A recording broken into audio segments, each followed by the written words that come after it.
They say the first day on the job sets the tone for everything that comes after. Well, if that's true, then mine was more like a slapstick punchline straight out of a bad sitcom. Only nobody clapped when it was over.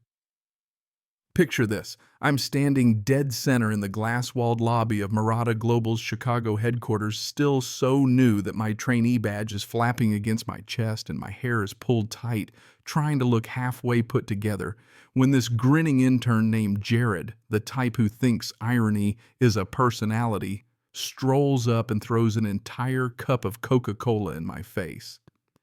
And not a polite little splash either. No, he made a show of it, smirking as sticky soda slid down my neck, soaking my thin white blouse and leaving me standing there looking like I'd just crawled out of a basement. The laughter hit me from all sides, bouncing off the marble floors and glass walls. "Oops, thought you were janitorial," Jared sneered, and for a second I almost saw red, but I didn't flinch, didn't wipe my face. I just stood there, letting the laughter die down to an awkward engine sputtering hush. And then just as I'm wishing the floor would open up, the elevator dings and out steps the CEO himself, young sharp suit hair that probably cost more than my shoes. Without missing a beat, he actually bows in front of me and says, "Please welcome the new chairwoman of Murata Global." I'll never forget the way the air just went out of the room, like everyone forgot how to breathe for a second. My blouse is clinging to my skin, the soda's still sticky on my neck, but my eyes scan the crowd hazel and steady, not giving them the satisfaction of seeing me flustered. Jared, for all his bravado, suddenly looks like he wants to crawl under a table, and you could hear a pin drop as I walked past him to the elevator, his empty cup spinning between his fingers like some kind of surrender. Here's the kicker: nobody knew who I was, and that's exactly how I wanted it. See, the Carter family name carried weight, old money, and even older power, but I'd come here under the radar, sent by the European parent company, to watch, to listen, and let's be honest, to see how deep the rot went before I turned this place inside out. That's why, when a pack of junior managers tried to block me from the elevator, one of them, a platinum blonde with a voice that could cut glass telling me there's a service lift for temps like you, I just smiled, said I'll take the stairs, and walked away, my steps echoing in the sudden hush. You know what I mean?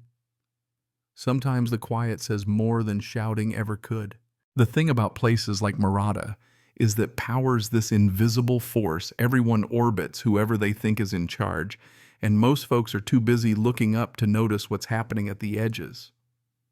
That's where I stayed, watching the way people circled the execs, how Jared kept his little court at the buffet, or how Vanessa, another junior manager with a taste for red dresses and louder laughs, kept flipping her hair and sizing up the competition. But it wasn't just the pretty faces. There was Margaret, a senior advisor who'd survived more mergers than most of these kids had birthdays, standing off to the side with her arms crossed, eyes sharp as a hawk's.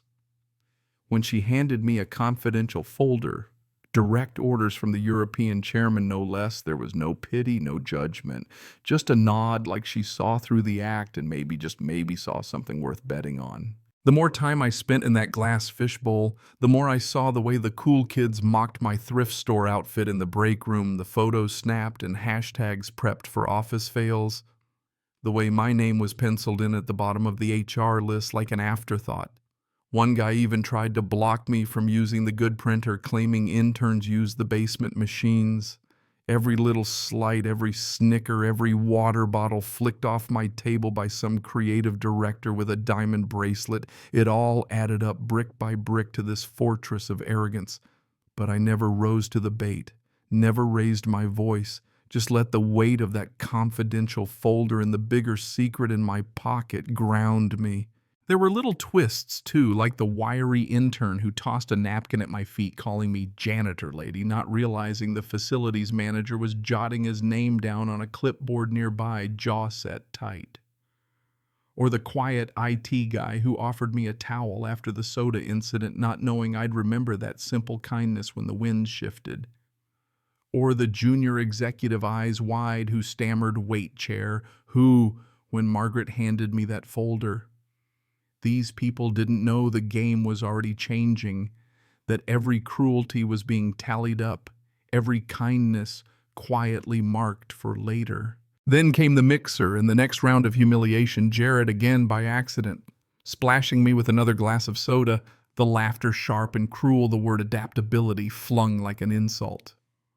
But here's the twist in a corner, Margaret pointed wordlessly to a security camera blinking red.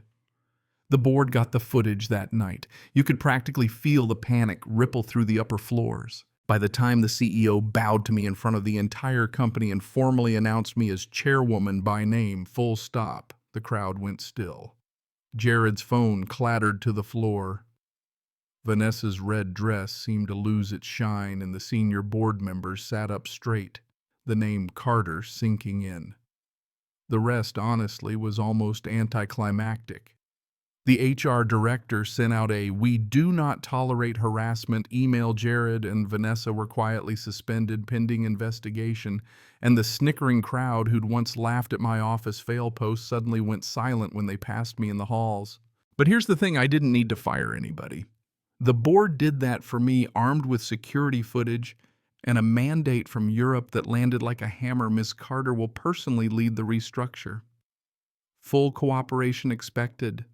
Those who'd offered a smile or a towel or simply kept their heads down and did the work found themselves quietly called into my office for a handshake and a promotion.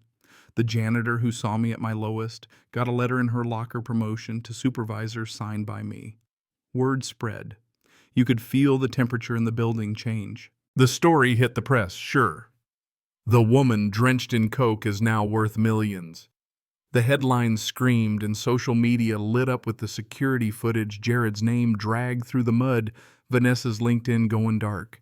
But I didn't gloat. I didn't need to. I just kept showing up, same plain slack, same tired blouse, same badge, because by then everybody knew what that badge really meant. There was one last twist.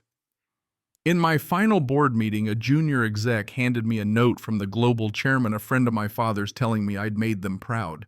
I just slipped it in my pocket and kept on with the agenda. No fanfare, no speeches. On my last day, I stood on the rooftop, the city humming below my hair, finally loose, catching the late afternoon sun, and realized after all the sneers and spilled coke and condescension, I hadn't become harder or colder, just steadier. My husband showed up quiet and steady as always, not needing to rescue me, just to remind me I wasn't alone. The skyline stretched out steel glass noise, and I let myself smile just a little, knowing I'd walked through fire and come out the other side, not louder, just taller. So tell me, where do you stand? Was justice served, or did I just play a better game than they did? Drop a comment below. Let's see where you land on power, pride, and what people truly deserve when the mask finally drops. Xin chào các bạn, mình là Trinh, mình phụ trách viết content. Trên đây là những công việc của mình, là mình lên mạng xã hội tìm hiểu. It is cold, yeah. Next one? Alright. Thank you, man. Hey, if you guys have any trouble, let somebody know. Please. After the tree to hold on to. Yeah, they're